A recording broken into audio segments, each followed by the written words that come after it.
Frédéric Ancel, bonjour, Boker Tov. Bonjour. Alors, merci d'être avec nous. Je rappelle que, si c'est nécessaire, que vous êtes professeur en relations internationales, géopolitologue et que vous enseignez entre autres à Sciences Po Paris. Mais je voudrais que nous soyons ensemble pendant les prochaines minutes pour parler essentiellement de cette année depuis donc le coup d'État manqué en Turquie. De cette année au cours de laquelle Tayyip Erdogan s'est considérablement renforcé, s'est imposé d'une certaine manière comme le leader tout-puissant de la Turquie. Aujourd'hui, comment se porte-t-il selon vous, Tayyip Erdogan ? Il se porte extrêmement mal. Il se porte très mal sur le plan géopolitique et je pense qu'il se porte très très mal sur le plan politique interne, contrairement à ce qu'on pourrait croire. Alors c'est un faux paradoxe ce que je vous dis. On a l'impression qu'avec ses coups de menton et ses propos de matamor, il est devenu effectivement quelqu'un d'incontournable. Il n'a jamais été aussi contournable dans la région. Regardez ce qui s'est produit avec les suites du printemps arabe dans lequel il s'était manifesté avec beaucoup de force et de vigueur aux côtés des frères musulmans. Les frères musulmans n'existent plus. Je veux dire par là qu'ils ont perdu le conflit qui les opposait aux nationalistes au sein des pays arabes. La Turquie a perdu beaucoup avec la Russie. À un certain moment, d'ailleurs l'an dernier, on a considéré que, un peu rapidement, je pense chez beaucoup d'observateurs, que la Turquie avait passé un accord avec la Russie sur un certain nombre de domaines.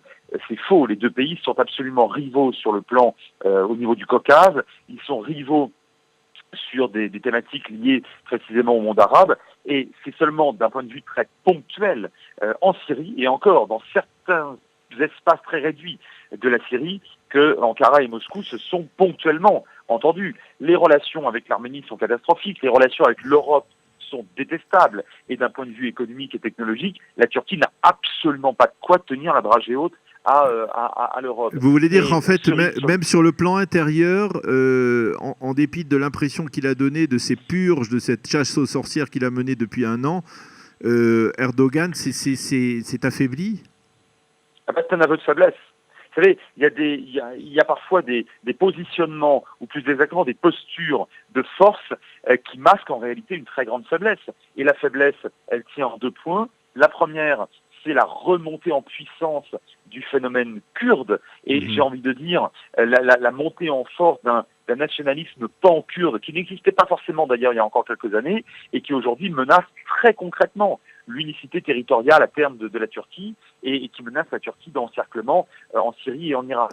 Alors la deuxième faiblesse, oui, allez-y. Donc il y a d'un côté un affaiblissement, vous le dites, un isolement de la Turquie sur le plan international, même avec ses voisins, mais pourtant on a le sentiment qu'avec Israël, tout va plus ou moins bien. C'est-à-dire que pendant cette année, justement, on a restauré les relations diplomatiques entre Jérusalem et Ankara, et puis on a le sentiment que les deux parties veulent maintenir cette alliance. Pourquoi ? Alors d'abord, c'est pas une alliance. Une alliance, oui. C'est un terme extrêmement fort. Oui. Au sein de l'OTAN, vous avez des États alliés. Là, c'est pas du tout le cas. D'ailleurs, ça n'a jamais été le cas, absolument jamais. Il y a eu une coopération militaire intensive entre Israël et la Turquie entre 1996 et 2004. Il faut quand même pas exagérer. On peut pas considérer que les deux États ont été de longue date alliés. Les relations depuis 1949, globalement, pour l'essentiel, ont été soit fraîches, soit à certains moments carrément inexistantes. Maintenant, il y a une reprise des relations au niveau où elles s'étaient arrêtées en 2009 et 2010 après l'affaire du Navire Marmara, montée de toutes pièces par Ankara, aujourd'hui on le sait. Mais si vous voulez, Erdogan n'est pas complètement fou. Il a sans doute un penchant de type paranoïde et par ailleurs c'est quelqu'un qui entretient des convictions parfaitement extrémistes. Mais il a très peur. Mais en même temps, c'est quelqu'un qui sait compter. Et il sait compter ses amis, ses ennemis. Je ne parlerai pas d'alliés encore une fois. Et le divorce avec Israël lui a coûté très cher. D'abord parce que les amis d'Israël à Washington se sont considérablement rapprochés de la diaspora arménienne autour notamment du 100e anniversaire du génocide, et ça a failli coûter extrêmement cher à la Turquie. Si Obama à l'époque avait reconnu officiellement le génocide, c'était une véritable catastrophe. On pourrait y revenir pour la Turquie. Et par ailleurs, dans la région, Israël est devenu un producteur de gaz naturel très important. Israël a passé des accords avec Chypre, Oui.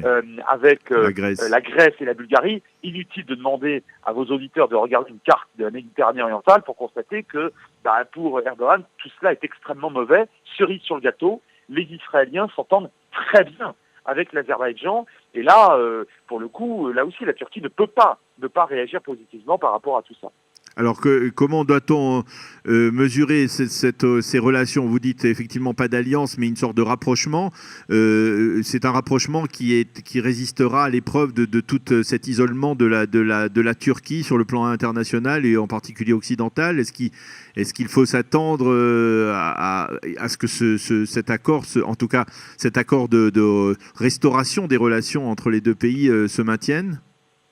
Non, je ne le crois pas parce que la Turquie n'est plus aussi importante pour Israël qu'elle le fut ou qu'Israël pu le croire à une certaine époque. Prenez la question de l'eau. Il y a eu une espèce de fantasme dans les années 90-2000 de ce véritable château d'eau qui est effectivement la Turquie et qui aurait permis à Israël d'être livré. Mais aujourd'hui, tout cela, ça n'existe plus. Prenez l'espace aérien turc qui, effectivement, pour les pilotes israéliens, a été très précieux pendant quelques années. Aujourd'hui, avec les accords militaires signés et conclus avec la Bulgarie et la Grèce, voire d'ailleurs avec l'Azerbaïdjan à ce niveau-là, l'espace aérien turc n'est plus très intéressant. Donc, à chaque fois, si vous voulez, la Turquie cochait, si vous voulez, plusieurs cases intéressantes pour Israël, les unes après les autres, ces cases, elles sont décochées. En revanche, pour la Turquie, oui, comme je vous l'ai dit, ça serait quand même intéressant de maintenir un minimum de relations avec Israël. Mais encore une fois, je ne suis pas certain que dans les bouleversements à venir et dans lesquels la Turquie risque d'être la Turquie risque d'être l'une des victimes géopolitiques dans les années à venir, je ne suis absolument pas certain que le retour à ces relations cordiales puisse se maintenir. Et puis il y a un point important, c'est la présence de la Turquie, en tout cas le désir d'Ankara d'être présente à Jérusalem, en particulier sur le mont du Temple. C'est peut-être le résultat de cette radicalisation, de cette approche très islamiste d'Erdogan. Une volonté réaffirmée, n'est-ce pas, Frédéric Ancel, de mettre la main, de prendre le contrôle, peut-être même de l'arracher à la Jordanie sur le mont du Temple? Oui, c'est ça, absolument. Vous avez raison, puisque Erdogan joue la posture du protecteur des musulmans à travers le monde, des musulmans évidemment sunnites, des Palestiniens, on l'a vu à l'époque de manière calamiteuse avec Gaza, on l'a vu encore récemment avec le jeu en faveur du Qatar face à l'Arabie Saoudite, et en soutenant systématiquement soit les frères musulmans, soit même les djihadistes barbares de Daesh en Irak pendant au moins 1 an et demi à 2 ans. Bon. Alors ça, c'est une posture qui appartient à la Turquie. Erdogan est un souverain indépendant et il fait ce qu'il veut de son pouvoir. Simplement, c'est un jeu relativement dangereux parce que la Turquie donne à penser qu'elle tente précisément d'infiltrer son pouvoir un peu partout dans la région. Et je ne pense pas que les Israéliens puissent laisser faire au-delà d'une certaine limite. Or, lui, Erdogan, c'est un peu son fonds de commerce, à la fois électoral, politique, diplomatique et religieux. Donc lui, il semble le faire, en tout cas c'est ce que l'on dit ici, il semble le faire au travers du Hamas, au travers des Palestiniens proches du Hamas, face à une sorte de front plus modéré qui inclurait la Jordanie, l'autorité palestinienne et peut-être même d'une certaine manière Israël aussi. C'est ça. Si Erdogan avait décidé de soutenir l'autorité palestinienne, au fond, pourquoi pas? On a là quelque chose de relativement logique, ou de jouer les messieurs bons offices entre Israël et l'autorité palestinienne, comme d'ailleurs ça a été tenté il y a une quinzaine d'années, pourquoi pas? Mais en jouant systématiquement, comme je vous l'ai dit, sur les frères musulmans, voire sur certains djihadistes sunnites en Syrie et en Irak, vous comprenez bien que la Turquie ne peut pas être perçue par ce qu'on appelle aujourd'hui l'axe sunnite globalement modéré comme un élément constructif, ni par l'Égypte qui entretient des relations exécrables avec la Turquie et pour cause, ni par l'Arabie Saoudite, ni par les Émirats arabes unis. Et enfin, les États-Unis, quel est leur rôle là, par rapport à la Alors écoutez, la Turquie? une question fondamentale. Obama a été est resté systématiquement, et quoi que ça puisse coûter moralement à la diplomatie américaine, Obama était resté extrêmement fidèle à l'alliance turque, ne portait pratiquement jamais aucune critique contre Erdogan. Avec Trump, les choses risquent d'être différentes, mais je vous dis bien, risquent d'être différentes parce qu'en réalité, on en sait Rien du tout. Trump est quelqu'un d'extraordinairement imprévisible, qui par ailleurs ne travaille absolument pas ses dossiers. Donc on ne sait pas quel sera le positionnement de Trump vis-à-vis de la Turquie. Pour l'instant, en tout cas, les États-Unis semblent avoir décidé, et c'est à bon droit, et c'est avec raison, de soutenir tout de même les groupes indépendantistes, et en tout cas les groupes combattants kurdes en Syrie et en Irak. Et ça, pour la Turquie, c'est inacceptable. Eh bien, Frédéric Ancel, merci de nous avoir éclairé, d'avoir décrypté avec nous donc ces lendemains du premier anniversaire du coup d'État manqué en Turquie, qui donc n'a pas, contrairement à ce que l'on aurait pu penser, renforcé Erdogan, mais plutôt l'a isolé sur le plan international et peut-être même affaibli sur le plan intérieur. Merci d'avoir été avec nous sur studioqualita.com. Bonjour et à bientôt. À bientôt.